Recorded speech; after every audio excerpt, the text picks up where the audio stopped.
जो parliament elections के बाद जो रिज़ल्ट आया वो सब लोगों को पता है। तो हमने जिस तरह से क्लीन स्वीप वहाँ बारामूला कॉन्स्टिट्यूंसी में किया, we attribute this win to youth of Jammu and Kashmir. हम उन लोगों के शुक्रगुजार हैं, उन नौजवानों के शुक्रगुजार हैं जो हमारी रैलीज़ में थे, उन ड्राइवर्स के शुक्रगुजार हैं जो हमारा वॉलंटियरली अपनी गाड़ियां लेके हमारी रैलीज़ में शमूलियत जिन्होंने की, और ख़ास तौर से जो हमारा वुमन फोक है उन्होंने हमें ट्रेमेंडस सपोर्ट दिया। और कहीं ना कहीं अगर मर्द हजरात हमें खिलाफ थे तो उन्होंने वुमन फोक ने उनको मोटिवेट करके इंजीनियर रशीद साहब के हक़ में वोट देने के लिए मजबूर किया। And we are highly thankful to those people.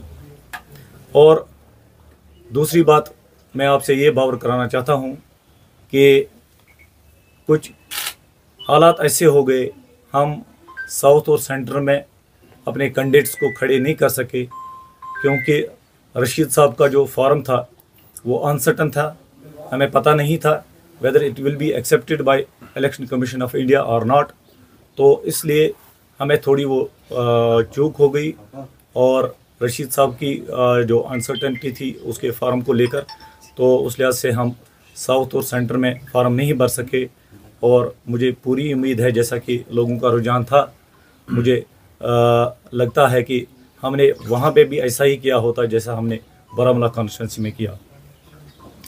और नेक्स्ट पॉइंट, हमारी पार्टी जो अभी तक अंडर एस्टिमेट होती जा रही थी, अब people cannot, people, when I say people, I mean those parties who are already existing in the political setup of Jammu and Kashmir, they cannot ignore us।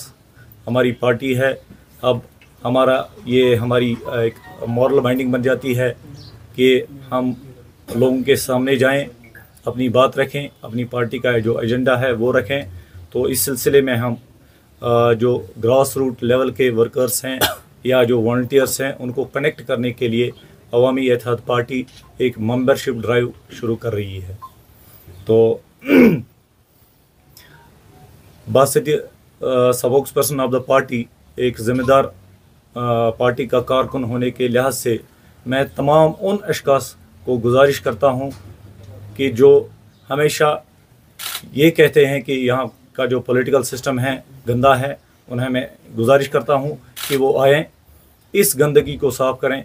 Politics का ने जो अभी तक जो बैड नेम कमाया है उसको साफ़ करने के लिए मैं उन हजरात से गुजारिश करता हूँ, अवामी इत्तेहाद पार्टी आपको एक प्लेटफार्म दे रही है, आप आएँ, इस कारवान का हिस्सा बने और हम आपको बिल्कुल वेलकम कर रहे हैं। जो भी जिनमें हमारी ख़यालात में जिनके साथ हमारी हम आहंगी हो, उन्हें हम गुजारिश करते हैं कि वो आएँ और हमारी पार्टी के साथ जुड़ें। और हमारी पार्टी के दरवाज़े उनके लिए बिल्कुल खुले हैं। तो नेक्स्ट जो हमारा पॉइंट है कि लोग हमेशा यहाँ पे कह रहे हैं कि ये इंजीनियर रशीद का सिंपैथी का वोट था। बिल्कुल हाँ, कुछ एक फैक्टर हो सकता है, इसमें सिंपैथी का वोट हो सकता है, मगर ज़्यादातर ये वोट इंजीनियर रशीद के लिए था, उनकी कमिटमेंट को लेकर था। जैसा कि आपको पता है कि 5.5 साल से वो अभी पाबंद सलासल है, तिहाड़ की काल कोठरियों में बंद है। तो ये उनकी कमिटमेंट है और उनकी जो कारकर्दगी है, चाहे जब वो जेल से बाहर थे, चाहे असम्बली के अंदर, चाहे असम्बली से बाहर, जो उनकी कारकर्दगी है, ये जो देखा आपने बारामूला पार्लियामेंट कॉन्स्टिट्यूंसी का जो नतीजा था, ये उसी के बायस था। उनकी कमिटमेंट को लेकर, उनकी कारकर्दगी को लेकर लोगों ने इसीलिए इनको इतना सपोर्ट दे दिया। तो अब चूँकि हमने ये इलेक्शन जीत लिया है और इंजीनियर रशीद अभी बासती जो पार्लियामेंट है वो उसके मेंबर हैं, तो उसकी जो ओथ सेरेमनी को लेके हमने जो लीगल फॉर्मेलिटीज़ है वो हम कर रहे हैं। जो हमारे एडवोकेट साहब हैं वहाँ पे जो ये केस लड़ रहे हैं, तो उन्होंने एक इंटरिम बेल के लिए अप्लाई किया हुआ है पटियाला हाउस कोर्ट में।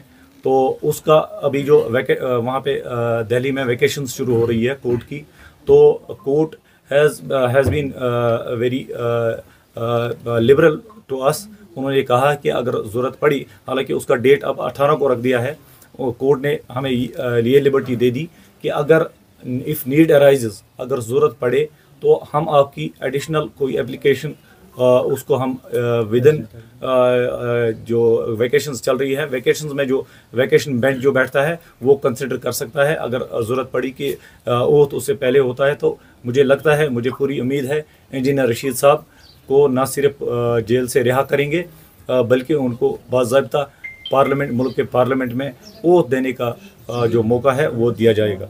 तो दूसरी बात, उनकी कम्युनिकेशन जो है वो बार की गई थी जेल अथॉरिटीज़ के द्वारा।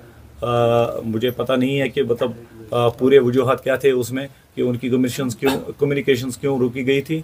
उसके लिए भी हमने अदालत के लिए रुजू किया है।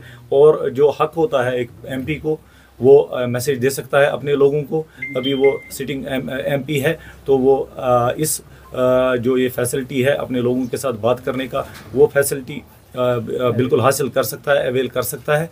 तो इस ज़मन में हम लीगली उसमें अप्रोच कर रहे हैं। मुझे लगता है बाई मंडे और सो 1-2 दिन में हमें मिल जाएगी, उसकी वीडियो मैसेज मिल सकती है जिसको हम इजरा करेंगे और आपके साथ शेयर करेंगे।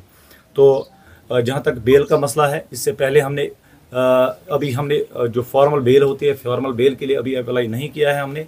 हमने खाली इंटरम बेल के लिए अप्लाई किया था। जब हमारा फॉर्म एक्सेप्ट हुआ था तो हमने इंटरम बेल के लिए अप्लाई किया था कि हमें रशीद साहब को छोड़ा जाए ताकि वो अपनी कंपेनिंग खुद कर सके, जैसे आपने अरविंद केजरीवाल जी को दिया था वो मौका। तो हमारी वो बेल रिजेक्ट हो गई थी। Court, this was description of the court. Court ने वो कुछ वजूहत के बिना पे वो रिजेक्ट कर दी थी। अब जो दूसरी बेल हम कर रहे हैं वो ओथ के लिए कर रहे हैं। तो उसका जो नेक्स्ट हियरिंग का जो डेट है वो 18 है इस महीने का। तो अभी तक जो भी हमने देखे हैं कि मतलब जितने भी मेंबर एमपी जो बने हुए हैं जेल से जिन्होंने लड़ा है, तो मुझे नहीं लगता है कि किसी को रोका गया है ओथ के लिए। तो मुझे लगता है कि हमें पूरी उम्मीद है कि हमें भी रोका नहीं जाएगा। We will be allowed to take oath in the parliament only. और तीसरी बात, हम इलेक्शन कमीशन और एडमिनिस्ट्रेशन के शुक्रगुजार हैं। बिल्कुल काफ़ी ट्रांसपेरेंट इलेक्शन हो गए और एडमिनिस्ट्रेशन ने जिस तरह से हमें फैसिलिटेट किया, we are very much thankful. बीच में ये अप्रहेंशन हुआ था कि नहीं कहीं गड़बड़ ना हो जाए, मगर बिल्कुल वो अफवाहें थी। हम बिल्कुल शुक्रगुजार हैं इलेक्शन कमीशन ऑफ इंडिया के, और जो रिजल्ट्स आए उससे हम बेहद सेटिस्फाई हैं। और कहीं ना कहीं इससे जो हमारे नौजवान हैं उनमें जो डेमोक्रेटिक जो प्रोसेस है उसका जो एक ट्रस्ट डिफिसिट सा हो गया था पास्ट में, वो रेस्टोर हो गया कहीं ना कहीं। और लोग, जैसा कि आपने देखा कि लोग जुड़ गए, हमारी जो इलेक्टोरल प्रोसेस है उसमें जुड़ गए। और हम एआईपी एक अल्टरनेट के तौर पे अब उतर रही है। मुझे लगता है कि हमें लोगों का के जो जज्बात है उसका ख्याल रख के हम इंशाल्लाह आइंदा जो भी इलेक्शन होंगे हम इसमें बढ़ चढ़ कर हिस्सा लेंगे। और मुझे पूरी उम्मीद है कि हमारा एक बड़ा हिस्सा होगा नेक्स्ट इलेक्शन में।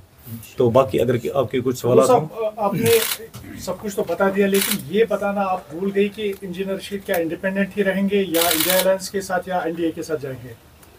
बिल्कुल, अभी तो हमारी जो प्रायोरिटी है कि हमारी ये है कि इंजीनियर रशीद साहब को हम ओथ सेरेमनी जो है उसके लिए उसको कैसे कोर्ट से हम ऑर्डर हासिल करें ताकि वो अपना ओथ उठा लें। हमारी प्रायोरिटी वो है। और उसके बाद जो हमारी नेक्स्ट प्रायोरिटी रहेगी वो ये प्रायोरिटी रहेगी कि इंजीनियर रशीद साहब को वो जेल से रिहा कर दें, क्योंकि आप 17.5 लाख लोगों की आवाज़ को पाबंद सलासल नहीं रख सकते। आपका कोई जवाब नहीं बनता।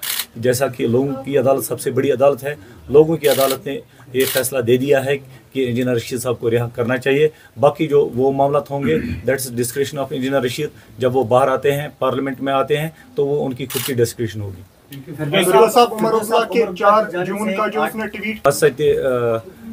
मैं ज़ाती तौर पर उमर अब्दुल्ला से ये मशवरा दूंगा कि जो मजहबी मामलात होते हैं उन पे ज़्यादा कमेंट्स ना करें, क्योंकि ये बड़ा संजीदा मसला होता है। जैसा कि उन्होंने कहा था कि मैंने शायद उसको ट्वीट वापस किया भी था, बाइकआउट से किसी पर्टिकुलर पार्टी को अगर फ़ायदा होता है तो मुझे नहीं लगता कि हमें उस तरफ जाना चाहिए। हमारा हमारा जो जनरल मुद्दा होना चाहिए, हमारा जो कलेक्टिव एक मकसद होना चाहिए, वो ये होना चाहिए कि जो अभी तक मेन स्ट्रीम से बाहर रहे थे हमारे नौजवान, उनको हम मेन स्ट्रीम में लाएं। मुझे लगता है कि इलेक्शन जीतने से बढ़कर वो हमारी कामयाबी है, हमारी पार्टी की कामयाबी है कि हमने उन लोगों को मेन स्ट्रीम में लाया, उन्होंने अपने वोट का इस्तेमाल किया और अच्छे से इस्तेमाल किया। मुझे नहीं लगता ये उमर अब्दुल्ला साहब जो हैं, उनके ट्वीट से ये पता चल जाता है कि कहीं ना कहीं ये इस पोल परसेंटेज जो इंक्रीज़ हो गई, इससे वो कहीं ना कहीं खुश नहीं है। इससे बिल्कुल ये पता चल जाता है कि शायद उनसे, उनकी पार्टी को ही फ़ायदा होता था बाइकआउट से। तो मुझे लगता है कि जो मजहबी मामलात है उसके मसले में उमर अब्दुल्ला साहब को बड़े संजीदा होना चाहिए, और मज़हब को इस तरह से लेबल करना मुझे नहीं लगता कि ये कहीं पे भी जस्टिफाइबल है।